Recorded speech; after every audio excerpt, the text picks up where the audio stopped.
എപ്പോഴും സന്തോഷമായിരിക്കണമെന്ന് ആഗ്രഹിക്കാത്തവർ ആരെങ്കിലും ഉണ്ടോ? കുടുംബത്തോടു കൂടിയാണെങ്കിൽ അതിലേറെ സന്തോഷം അല്ലേ? ഹായ്, ഇന്ന് ഓണത്തിന് ഭക്ഷണമെല്ലാം കഴിച്ചതിന് ശേഷം നമ്മൾ പെരശ്ശിനിക്ക് പോക്കാന്നേ. പെരശ്ശിനിക്ക് ഞാനും എൻ്റെ ചേട്ടനും അച്ഛനും അമ്മയും ചേട്ടൻ്റെ അമ്മയും പെങ്ങളും എല്ലാവരും ഉണ്ട്. നമ്മൾ കുടുംബസമേതം പോക്കാണ്. വെറുതെ ഇരിക്കുന്നതുകൊണ്ട് ഇപ്പം എല്ലാവരും കാണുന്നൊന്നുമില്ല. ഇതിനകത്ത് അല്ല കാണുന്ന ആൾ കുറച്ച് ആൾക്കാരെ കാണും അല്ലേ? എല്ലാവരും കാണുന്നുണ്ടാ? അമ്മയെല്ലാം കാണുന്നുണ്ടാ? എല്ലാവരും കാണുന്നുണ്ടോന്നറിയില്ല. അപ്പോൾ അവരെല്ലാം ഇറങ്ങുമ്പം കാണാമല്ലേ? ഓണം, ഞായറാഴ്ച എല്ലാം കൂടി തിരക്ക് തന്നെ. നമ്മളിപ്പോൾ പഴശ്ശി ഡാമിനടുത്തെത്തി. ബാബലിപ്പുഴ, വളപട്ടണം പുഴ എന്നൊക്കെ പറയുന്ന പുഴയാണിത്. ഇത് മാമാനിക്കുന്ന് ദേവീക്ഷേത്രം, കണ്ണൂർ ജില്ലയിലെ പ്രശസ്തമായ ദേവീക്ഷേത്രങ്ങളിലൊന്ന്. അങ്ങനെ വണ്ടി നീങ്ങുന്നു. ഇപ്പോൾ പറശ്ശിനിക്കടവ് പാലത്തിന് മുകളിലെത്തി. വളപട്ടണം പുഴയ്ക്ക് കുറുകെ കെട്ടിയ പാലമാണിത്. ഇതിനു മുകളിൽ നിന്ന് നോക്കുമ്പോൾ ദൂരെ കാണുന്നതാണ് പറശ്ശിനിക്കടവ് ശ്രീ മുത്തപ്പൻ ക്ഷേത്രം. ക്ഷേത്രത്തിനടുത്തെത്തി വണ്ടി പാർക്ക് ചെയ്ത് ശേഷം ക്ഷേത്രത്തിലേക്ക് പോകാം. വണ്ടി ഇറങ്ങിയതിന് ശേഷം കുറച്ച് ദൂരമുണ്ട് ക്ഷേത്രത്തിലേക്ക് നടന്നിട്ട് പോകാൻ വേണ്ടിയിട്ട്. ഇപ്പോൾ കൈകാലുകൾ വേദനയുള്ളവരായിരിക്കും ഒട്ടുമിക്ക ആൾക്കാരും. അതുകൊണ്ട് തന്നെ വളരെ മെല്ലെയാണ് നടന്നു പോകുന്നത്. ഈ ഒരു ക്ഷേത്രത്തെക്കുറിച്ച് പറയുകയാണെങ്കിൽ ജാതി മത ഭേദമന്യേ എല്ലാവരും മുത്തപ്പന് പ്രധാനപ്പെട്ടവർ തന്നെയാണ്. എല്ലാവർക്കും പ്രവേശിക്കാൻ പറ്റുന്ന ഒരു ക്ഷേത്രമാണ് ഇത്. ഈ സമുദായത്തിൽപ്പെട്ടവരാണ് മുത്തപ്പൻ ക്ഷേത്രത്തെ പൊതുവെ പരിപാലിച്ചു പോകുന്നത്. മുത്തപ്പൻ ക്ഷേത്രങ്ങളെ മടപ്പുര എന്നാണ് അറിയപ്പെടുന്നത്. ശിവവിഷ്ണു സങ്കല്പത്തിൽ ചെറിയ മുത്തപ്പനെയും വലിയ മുത്തപ്പനെയാണ് കെട്ടിയാടുന്നത്. ഭക്തന് നേരിട്ട് കാര്യങ്ങൾ മുത്തപ്പനോട് പറയാനൊരു ആശ്വാസമുണ്ട്. ഇനി നമ്മൾ പോകുന്നത് നേരെ കാല് കഴുകാൻ വേണ്ടിയാണ് പുഴയിലേക്കാണ്. പുഴയിൽ പോയി കാലും കൈയൊക്കെ കഴുകി വരാം. നമ്മൾ മടപ്പുരക്കകത്ത് കയറി തൊഴുത് വെളിയിൽ ഇറങ്ങി. അപ്പോൾ ക്യാമറ എടുത്തിട്ടില്ല, അതുകൊണ്ട് അതിൻ്റെ വിഷ്വൽസൊന്നും ഇല്ലാത്തത്. ഇനി നമുക്ക് തൊഴുത് വന്നതിന് ശേഷം നമ്മൾ ഇവിടുത്തെ പ്രസാദം കഴിക്കാൻ വേണ്ടി വന്നിട്ടുള്ളത്. മുത്തപ്പൻ്റെ പ്രസാദം വൻപയർ പുഴുങ്ങിയതും തേങ്ങാക്കൊത്തുമാണ്. അപ്പോൾ അത് കഴിച്ച് അതിനൊപ്പം പിന്നെ ചായയുണ്ട്. അപ്പോൾ എല്ലാവരും വന്നവരെല്ലാം ഇവിടുന്ന് അത് കഴിക്കും. എൻ്റെ ക്യാമറ നോക്കി കുറച്ച് സമയം കൊണ്ട് ഇങ്ങനെ ഇരിക്കുന്ന ക്യൂട്ട് ബേബിയാണിത്.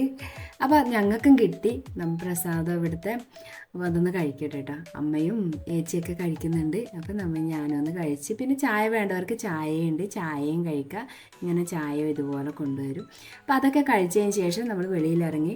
ഇനി എനിക്ക് എൻ്റെ മനസ്സിൽ ഇനി അടുത്ത ആഗ്രഹം എന്താണെന്ന് വെച്ചാൽ ബോട്ടിലൊന്ന് കയറണമെന്നാണ്. അപ്പോൾ ബോട്ട് പോകുന്നത് നോക്കി ഇങ്ങനെ നിന്ന് ഞാൻ. അപ്പോൾ ചേട്ടൻ ഇങ്ങനെ അവരൊക്കെ ഒന്ന് ഫോട്ടോ ഒക്കെ എടുത്തു കൊടുത്ത് അതിന് ശേഷം ഇനി വേഗം ബോട്ടിലേക്ക് പോകാനുള്ള ആ ഒരു വിളിയാണ്. പോകാൻ തിരക്ക് കൂട്ടുക. അപ്പോൾ ഞാൻ ചേട്ടനും കൂടി ബോട്ടിലേക്ക് കയറാൻ പോകുന്നത്. പിന്നെ അച്ഛനും അമ്മയും അവരൊന്നും വന്നിട്ടില്ല, അവർക്കൊന്നും ബോട്ടിൽ കയറണ്ടെന്ന് പറഞ്ഞു. പിന്നെ എനിക്ക് ഇങ്ങനെയത്തെ സാധനത്തിലെല്ലാം കയറാൻ ഭയങ്കര ഇഷ്ടമാണ് കേട്ടോ. അപ്പോൾ ഞാൻ പറഞ്ഞു നമുക്കൊന്ന് പോകാമെന്ന്. അങ്ങനെ ഞാനും ചേട്ടനും കൂടി ബോട്ടിലേക്ക് കയറാൻ പോകുന്നതാണ്. ഇപ്പോൾ ഇവിടുത്തെ ടിക്കറ്റ് കൗണ്ടർ ആയത് കേട്ടോ. ഇവിടെ നിന്ന് 50 രൂപയാണ് അരമണിക്കൂറേക്ക് ഒരാൾക്ക് കറങ്ങാൻ വേണ്ടിയിട്ട് എടുക്കുന്ന ചാർജ്. അപ്പോൾ ഞാൻ വരുന്നതിന് മുന്നേ എൻ്റെ ചേട്ടൻ തിരക്കല്ലേ, ചേട്ടൻ മുന്നേ ഓടി. അപ്പോൾ എനിക്ക് വേണ്ടി വെയിറ്റ് ചെയ്യുമായിരുന്നു. അപ്പോൾ അങ്ങനെ ഞാനും ബോട്ടിലേക്ക് കയറുവാണ്. ബോട്ടിൽ കയറിയപ്പോൾ താഴെ എനിക്ക് അത്ര ഇതായിട്ട് തോന്നിയില്ല. അപ്പോൾ ഇതിൻ്റെ മേളിലുണ്ട്. മേളിലോട്ടേക്ക് കയറാമെന്നുള്ളതിൽ ഞാൻ നേരെ അങ്ങ് വെച്ച് പിടിക്കുക കേട്ടോ. എന്തോ എടുക്കാൻ പോകുന്നതല്ല, എന്തോ എടുക്കാൻ പോകുന്നതല്ല, മേളിൽ കയറാൻ പോകുന്നത്. അപ്പോൾ ലൈഫ് ജാക്കറ്റൊക്കെ ഉണ്ട്. ലൈഫ് ജാക്കറ്റൊന്നും ഇട്ടിട്ടൊന്നുമില്ല. ആരും ലൈഫ് ജാക്കറ്റ് ഇടാതെയാണ് ഇരുന്നിട്ടുള്ളത്. സത്യം പറഞ്ഞാൽ എനിക്കിതിനൊക്കെ പേടിയാണെങ്കിൽ ഒരു ത്രില്ലും കൂടി ഇതിനകത്തോട്ട് കയറാൻ വേണ്ടിയിട്ട്. അപ്പോൾ നമ്മൾ കയറി വരുമ്പോൾ തന്നെ കുറേ ആൾക്കാർ ഇതിനകത്ത് ഇങ്ങനെ ഇരുന്നിട്ടുണ്ട്. അപ്പോൾ അവരിങ്ങനെ ഫോട്ടോ ഒക്കെ എടുക്കുന്നുണ്ട്. കയറിയപ്പോൾ തന്നെ നമ്മുടെ ബോട്ട് അങ്ങ് നീങ്ങി കേട്ടോ. ദൂരെ ഇങ്ങനെ കാണുന്നുണ്ട് നമ്മുടെ ആ ക്ഷേത്രം. കുറച്ച് ദൂരെയായിട്ടാണ് ഇത് പോകുന്നത് ബോട്ട് കേട്ടോ. അരമണിക്കൂർ നേരത്തേക്കാണ് ഈ ഒരു ബോട്ട് യാത്ര കേട്ടോ. ഇതിനകത്തോട്ടേക്ക് പുഴയിലേക്ക് കൂടി വേറെയും ബോട്ടുകൾ ഇങ്ങനെ പോകുന്നുണ്ട്. ഓരോരോ ബോട്ടിനനുസരിച്ചാണ് അതിൻ്റെ റേറ്റ് വരുന്നത്. അപ്പം നമ്മൾ കയറിയിട്ടുള്ളത് ജസ്റ്റ് ഒന്നിങ്ങനെ കറങ്ങിയിട്ട്, ഭക്ഷണമൊന്നും ഇല്ലാത്തൊന്ന് ജസ്റ്റ് ഒന്ന് കറങ്ങിയിട്ട് ഇങ്ങനെ പലതരത്തിലുള്ള സർവീസുകളുണ്ട് ഇവിടെ കേട്ടോ. അങ്ങനെ നമ്മൾ അരമണിക്കൂർ ഏതാണ്ട് ഒരു അരമണിക്കൂർ ആവാറായി തോന്നുന്നു. ഇപ്പോൾ തിരിച്ച് ആദ്യം ക്ഷേത്രത്തിൻ്റെ അടുത്ത് എത്താറായി. ക്ഷേത്രത്തിൻ്റെ തൊട്ടടുത്തായിരുന്നു ബോട്ട് ചട്ടി ഉണ്ടായിരുന്നത്. അപ്പോൾ നമ്മൾ ക്ഷേത്രത്തിൻ്റെ അടുത്ത് ഏതാണ്ട് എത്താറായിട്ടുണ്ട്. അവിടെ ഇവിടെ ആയിട്ട് ബോട്ടൊക്കെ ഇങ്ങനെ നിർത്തി വെച്ചിട്ടുണ്ട് കേട്ടോ.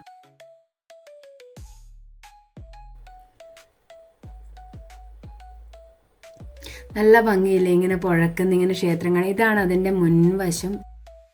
കുറച്ച് സമയം ബോട്ട് ആ ഒരു ക്ഷേത്രത്തിൻ്റെ മുന്നിൽ ഇങ്ങനെ നിർത്തിയിടും, കാരണം ഫോട്ടോ ഒക്കെ എടുക്കാൻ വേണ്ടിയിട്ട്. പിന്നെ നമ്മൾ കരയ്ക്ക് അടുത്ത് ഇനിയിപ്പോൾ എല്ലാവരും ഇറങ്ങാനുള്ള തയ്യാറെടുപ്പ്. എൻ്റെ കെട്ടിയൻ ആദ്യം തന്നെ ഇറങ്ങാൻ വേണ്ടി റെഡിയായി നിന്നിട്ടുണ്ട്. ഇപ്പോൾ ബാക്കി എല്ലാവരും ഇത്തിരി ആൾക്കാരായിരുന്നു നമ്മുടെ ആ ഒരു ബോട്ടിനകത്ത് ഉണ്ടായിട്ടുള്ളത്. കുറച്ച് നേരം കൊണ്ട് എല്ലാവരെയും പരിചയപ്പെട്ടു. അതുകൊണ്ട് തന്നെ എല്ലാവരും ഇങ്ങനെ എനിക്ക് ടാറ്റയൊക്കെ പറയാമെന്ന് നമുക്ക് പിന്നെ കാണാമെന്നുള്ള രീതിയിൽ. അപ്പോൾ എല്ലാവരെയും ഒന്ന് പരിചയപ്പെട്ടിന് ഇവരൊക്കെ. പിന്നെ അങ്ങനെ നമ്മളിപ്പോൾ ബോട്ട് കരക്കെത്തി എല്ലാവരും ഇറങ്ങുവാണ്. ഇനി നമ്മൾ അടുത്ത പരിപാടി എന്തായിരിക്കുമോ? ഇനി അടുത്ത പരിപാടി ഭക്ഷണം കഴിക്കട്ടോ. ഭക്ഷണം കഴിക്കാൻ വേണ്ടിയിട്ട് പോകണം എന്നുള്ളതാണ് അടുത്ത പരിപാടി. അപ്പോൾ നമ്മൾ നേരെ പോയി ഭക്ഷണത്തിൻ്റെ ക്യൂവിൽ പോയി നിന്നിട്ടുണ്ട്. അപ്പോൾ അങ്ങനെ ഭക്ഷണത്തിൻ്റെ ക്യൂ അങ്ങനെ നീങ്ങി പോകുന്നുണ്ട്. ഭക്ഷണത്തിന് വേണ്ടിയിട്ട് കണ്ടില്ലേ, വളരെ ശാന്തമായിട്ട് അങ്ങനെ നീങ്ങിപ്പോകുന്നു. പ്ലേറ്റൊക്കെ ഇങ്ങനെ കഴുകി അടുക്കി വെച്ചുള്ള റാക്കുകളാണ് ഇതിങ്ങനെ. അപ്പോൾ നമ്മൾ നേരെ പ്ലേറ്റും എടുത്തുകൊണ്ട് ഭക്ഷണം കഴിക്കാൻ വേണ്ടിയിട്ട് പോവാം. ഇവിടുത്തെ പ്രത്യേകത ജാതി മത ഭേദമന്യേ വിശക്കുന്നവർക്ക് എല്ലാവർക്കും, ഈ മുത്തപ്പ സന്നിധിയിലെത്തുന്ന എല്ലാവർക്കും ഭക്ഷണം കൊടുക്കുക എന്നതാണ്. ചോറ്, സാമ്പാർ, മോര് കറിയൊക്കെ ആയിട്ട് നല്ലൊരു ഭക്ഷണമാണ് മുത്തപ്പ സന്നിധിയിലെത്തുന്ന എല്ലാവർക്കും പ്രസാദമായിട്ട് നൽകുന്നത്.